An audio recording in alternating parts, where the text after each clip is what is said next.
A massive EU supertrawler longer than a football pitch equipped with nets that cover an area greater than that of 450 tennis courts is among those which regularly plunders UK waters, a shocking new analysis has indicated, using official figures published by the Marine Management Organisation, MMO.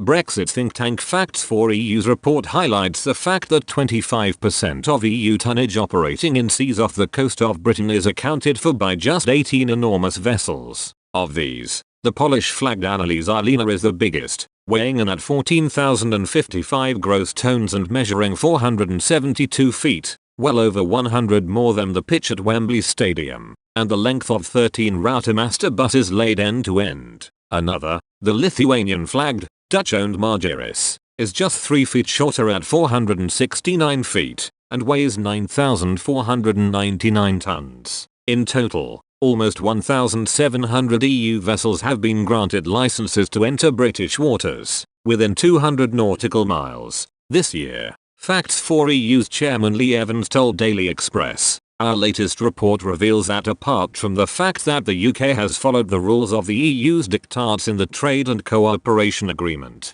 it has even licensed EU supertrawlers which are so big they haven't got approval in other parts of the world. When EU vessels are longer than 13 London buses put end to end, this is fishing on an industrial scale." Facts for EU's research reveals, total tonnage of EU fishing fleet licensed for UK waters, 425,265 tons. Total tonnage of UK fishing fleet after decades of EU common fisheries policy, 203,703 tons. EU's fleet by sheer tonnage, licensed for British waters, is twice the size of the UK's in the UK's own waters. 25% of EU tonnage is accounted for by 1% of the EU vessels, 18 ships, 40% is accounted for by less than 3% of the vessels, 50 ships, 50% is accounted for by less than 6% of the vessels, 100 ships. The report includes a list of the 25 largest vessels operating in UK waters by tonnage,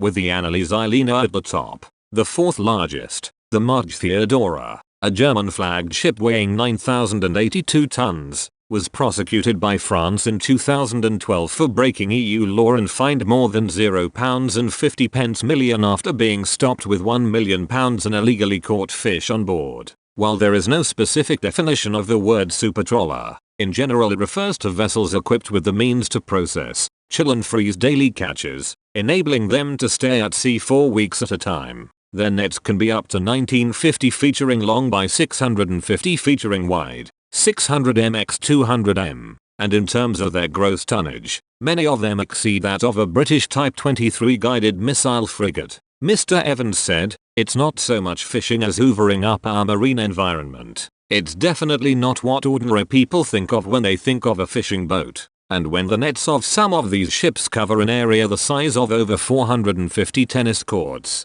people might really start to wonder what's going on," he added. On top of all of that, we have the French complaining bitterly and threatening the UK because 35 of their smallest boats have not been given licenses. These small boats have failed, after 9 months and 2 extensions, to provide any proof to the UK that they have a history of fishing within our 12-mile limit. Those that provided proof got licenses. We can only hope that our report makes waves in Whitehall. The environmental pressure group Greenpeace has been vociferous on the subject of supertrawlers, and is calling for a total ban on them operating in specially designated marine protected areas, MPAs. Speaking to the BBC's Andrew Marr in January, the Prime Minister suggested Brexit would enable the UK to ban these huge hoover trawlers that come in and hoover up everything off the bottom of the sea. However, more than 9 months later, no action has been taken. Speaking to Sky News last month, Greenpeace activist Fiona Nichols said,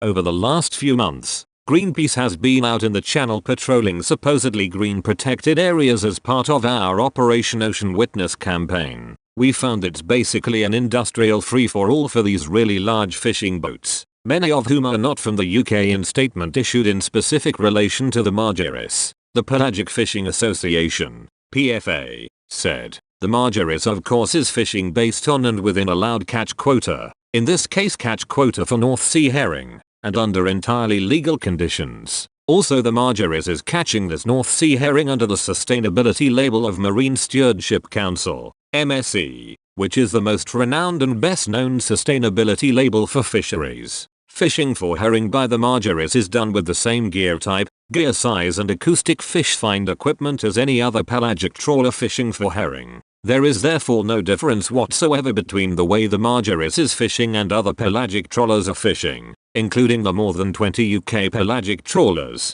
mostly based in Scotland Shetlands. Speaking last month, a UK government spokesman said, "Protecting our vital fish stocks and those dependent on them is paramount, which is why all EU vessels granted access to fish in UK waters must comply with UK rules and regulations, including those on sustainability. We have heard the concerns raised about fishing pressures in the English Channel and want to work with industry to tackle the issues. We have already stopped pulse trawling by EU and